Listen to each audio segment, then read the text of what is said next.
Hello and welcome back to some more Wolf Tech. My name's Jeff, and well, I would have done a video yesterday, but I was sick as a dog. Pressure change, it's raining, it's almost 60 damn degrees, coming up from 35 to 40 degree weather, plus my job has basically been running around like a chicken with my head cut off. My body finally said, no! And well, down I went. But I'm back, let's do this. So, this is a follow-on from ships the Rebellion could really use. And last time I talked about the D-12 Thranta-class Corvette, which in my opinion is a light cruiser, but hey, what do I know, right? But today we're going to talk about transports. Now, this ship is the YV-929 armed freighter from Corellian Engineering that gave us ships like the Millennium Falcon, the Outrider, the CR-90. So, this is a legend ship, sadly. I think this should have been in Rebels, and I'll explain why. You see, in the later years of CEC going into the early, Empire era, there were lots and lots of piracy. And, well, the Rebellion was starting to kick off. And CEC realized they needed a ship out of the box that was very well armed, could carry a lot of cargo, and, could sell like hotcakes. So, out came the YV-929. Now, this is a ship the Rebellion desperately needed, because let's take a look at their transport ships.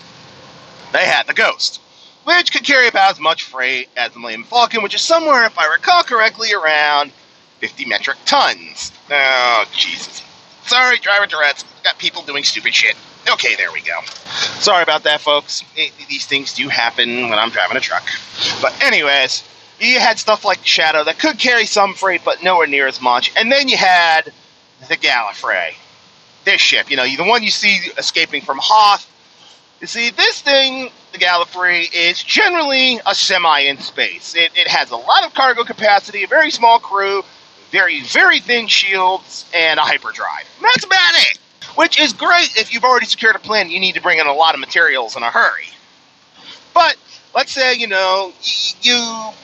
have a mission for something like Rebels the Ghost, but you need a lot more carrying capacity. Well, to send a Gallifrey in, you're going to have to detach pretty much an entire squadron of A-Wings or Y-Wings. Or you could have the YV-929, which I will now break down its cargo capacity, weapon, and its crew.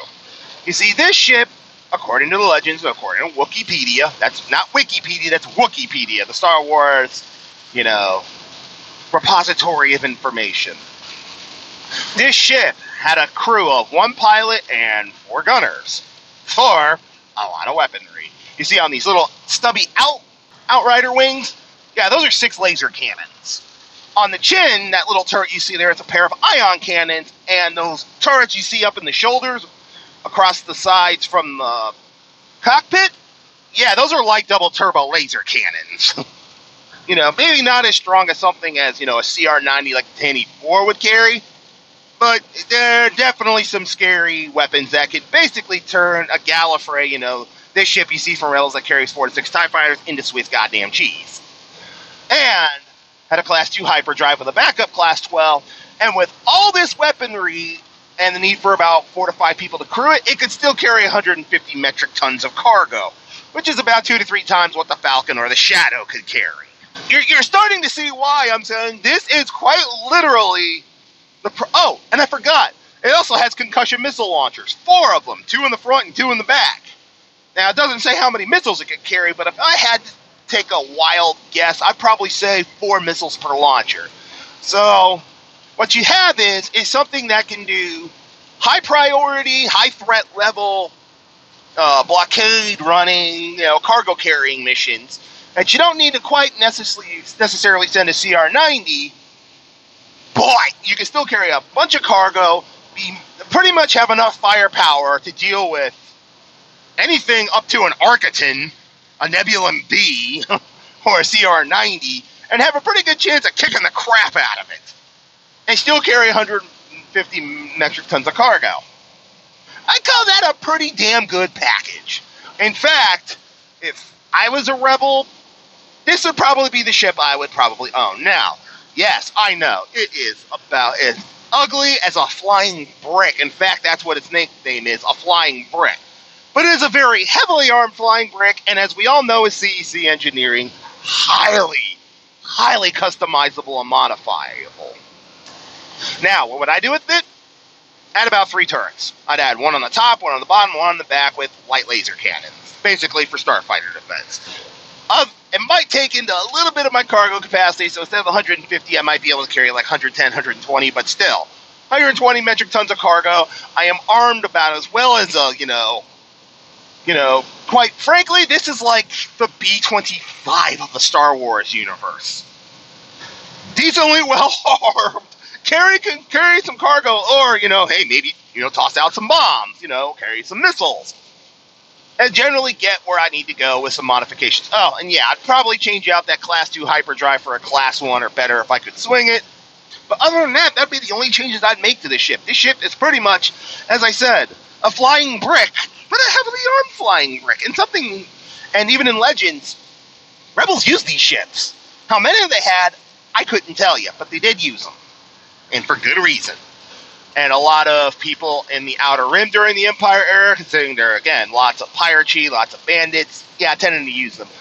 But, flip side of the coin is, in certain parts of the Empire, this ship was considered illegal. For very good reasons. It was one of the most heavy armed. Now, there is a variant of this, the YV-929 light freighter version, which basically dumped all the weapons and just turned it, maybe had a couple of laser cannons, but generally dumped all the heavy weaponry and just, hey, here's your light freighter that can haul more cargo but with less weapons, which was generally accepted by the Empire. I just have to throw that out there. But the all-up armored and weapon version, yeah. This ship, sadly, never made it into Rebels, and I think it's something the Rebellion could have definitely used. And I would have bought these things by the, I'd have bought these things in lot jobs, like 100 of them. And the Rebellion, this would have been, the standard Rebellion freighter, to do ghost-like missions. Where you can send it in pretty much by itself, modify it some, and it's going to be heavily armored and armed enough, and can carry enough cargo to go in. Let's say you have a high-value target that you have to get in and get out in a hurry. You send this thing in. Maybe you have a couple of A-Wings join it, if it needs it.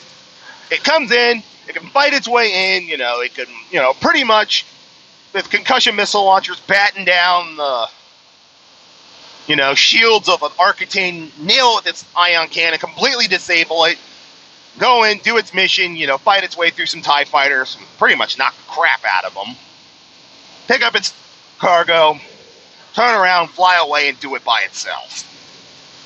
So, this ship, this ship would be if I had to pick a ship in Star Wars, I know I have been on record saying YT-2400, but the more I look at this ship, the more I'm like, hey, to quote Han Solo, she may not look like much, but she definitely got it where it counts.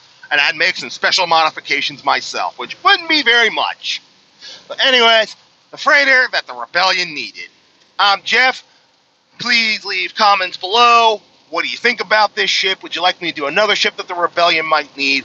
I might start going into some weapons, armor that the Rebellion could use for its general mainline soldiers.